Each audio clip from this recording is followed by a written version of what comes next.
খুব ভালো ভালো লেকচার বা সেমিনার বা ওয়ার্কশপ এর মাধ্যমে আজকালকার ছেলেমেয়েরা অত্যন্ত বুদ্ধিমান বা বুদ্ধিমতী। তাদেরকে ভালো করে বোঝালে এবং আদর করে বললে তারা এই সঙ্গীতের যে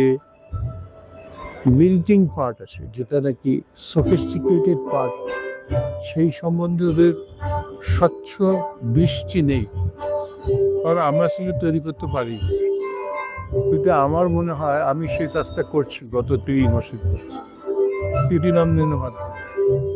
ওদের যদি ভালো করে যত্ন করা যায়,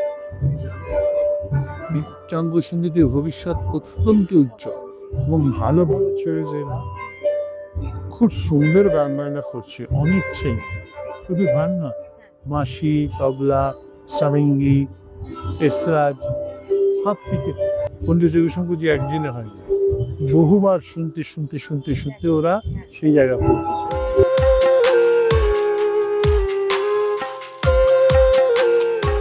ভারত সরকারের বিভিন্ন শাখা ডিপার্টমেন্ট অফ কালচার আছে, এ তো বড় বড় যারা কনসার্ন আছে তাদের সঙ্গে যোগাযোগ করে তাদের যদি বোঝানো যায় যে তাদের এই দানটা সদ্ভাবে ভারতবর্ষের আইটারিক উন্নতির জন্য ব্যবহার করা হবে,